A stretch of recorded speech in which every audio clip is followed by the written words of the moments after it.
This year, I certified to be a Sociocracy practitioner and facilitator with the Sociocracy for All Academy.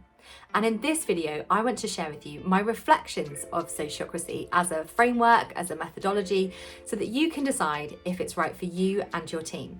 As a coach who works with founders and their teams to adapt their ways of working, I've spent the past 7 years not only working with clients, but also completely specialising and immersing myself in new ways of working, and specifically around self-management practices, which is why I wanted to certify in Sociocracy, because I wanted to add it to my toolkit. So while I have experience in other frameworks and other methodologies, I wanted to create something specifically around Sociocracy. So really what I'm saying is this isn't like the only road you need to go down if you want to start doing more autonomy and more shared power within your organisation or your business, but it's just that this video is going to be about Sociocracy. So if you've been considering it, really reflecting on it, then I hope that this video gives you some food for thought.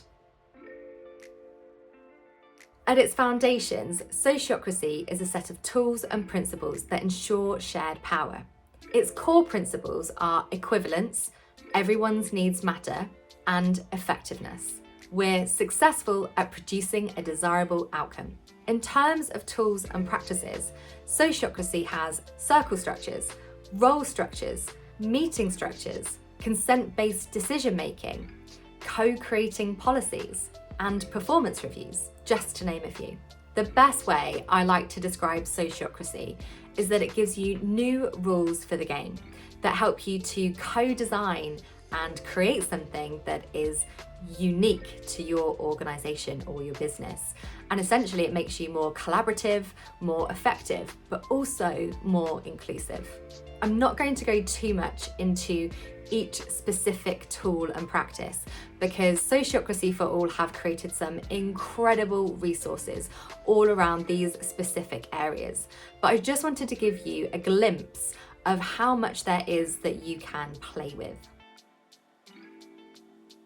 Something I wanted to highlight in this video is how big the Sociocracy for All community is.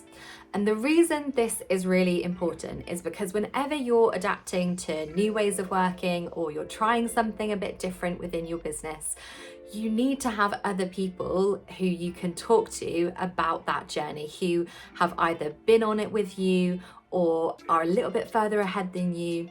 And having this really global community of people that are practicing Sociocracy will give you so much support and knowledge on that journey. So the size of the community when it comes to Sociocracy is quite large, or that's certainly from what I experience. One example of this is that even as a certified practitioner and facilitator, I am part of an international community of practice, which means I gather every month with other people who have been certified, and we learn and share case studies and explore challenges together.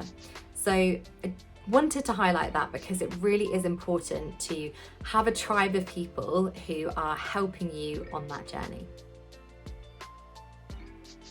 Like other progressive ways of working, Sociocracy is completely adaptable to different types of organisations, businesses, and communities. Just to give you a glimpse of this, even on the course that I was on, there were people from all over the world adopting this in their different contexts. There were charities, there were co-living spaces, there were for-profit organisations. So it just goes to show that it's a really adaptable system that supports you in being more effective and collaborative. From my experience of learning different frameworks and methodologies in the new ways of working realm, I feel like Sociocracy is a great place to start. And the reason I say this is because in many businesses, we are already used to the game of the hierarchy. Even though it's not very effective, we're very much used to the unspoken rules of the hierarchy and what that means. And there are just general trends and patterns that exist within that traditional organizational structure. And so if we completely remove them, that can create a lot of uncertainty within people. And it takes time to create something unique and bespoke. You know, for example, if you took away traditional annual appraisals, well, what replaces that? This is why I think Sociocracy is a great place to start, because it offers something to replace some of those traditional systems. And so if you are easing out of a very hierarchical business and you want something it is more dynamic, more circle structure based, then this is a great place to start, because it feels like those rules and those systems give a sense of safety and certainty about what the kind of new rules are. So it's a great way to just get started. If you feel like you're completely overwhelmed with all of the information that is out there when it comes to self-management or decentralization, then I do believe from my experience that Sociocracy is a great place to start. On the flip side of what I've just said about it giving you the rules and the systems to start kind of implementing Sociocracy, it's also not hyper rigid. So its cousin, holocracy, can be very dogmatic and rigid. For example, they have this constitution that you have to follow. But Sociocracy is not like that. And you know, what I loved on my training was that, you know, my trainer Jerry did say, you know, if it's too rigid, it's not Sociocracy. So really, it's about giving you some guidance, some structure to create the thing that you want. So like I said, it's great for getting started and for giving that sense of clarity on the processes and practices, because once people get used to those, they'll feel much more confident and you'll be able to design things that are more unique to yourself. A really good example of this is co-creating policies. So what we're used to, again, in traditional organizations is that like HR policies are like these rules that have to be obeyed and they get kind of mandated from the top down and it all feels very restrictive. Whereas policies in Sociocracy are co-created. So there's something that considers people's needs, they take into consideration when they're being created. So it's not this kind of like top-down authoritative policy. So it's just an example of how you can create policies that actually work for people and that don't have to be set in stone. It's something you can continuously revise and come back to. Again, like all progressive ways of working, you can't just implement Sociocracy and be like, oh, we're done, we did Sociocracy, tick that box. The reality is there are mindset shifts and personal work that also needs to be done with both the founders and the leaders and also the teams. You cannot do the outer work without doing the inner work. And so that kind of, you know, personal development work that goes alongside the practices and the tools and the structures is so important if you really want to make sure that this thing takes off.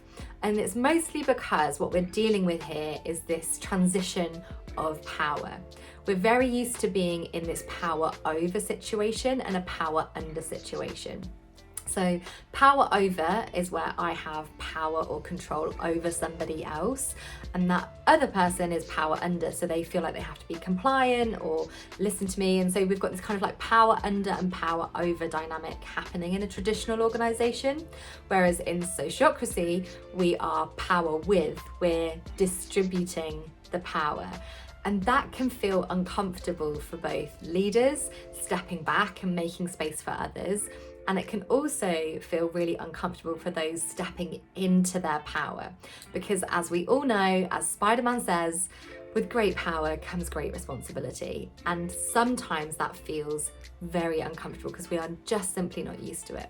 So we can't ignore the fact that even though Sociocracy has these tools, these systems, these practices, we have to make sure that we're also watering the garden of that ecosystem to grow and nurture everybody within it. I will do some more videos on Sociocracy and other frameworks and progressive ways of working. So if you've enjoyed this video, then don't forget to subscribe. And also if there's a specific area that you would really like to know more about, do drop it in the comments below because I can add that to my video list. But thank you so much for watching and I look forward to seeing you next week.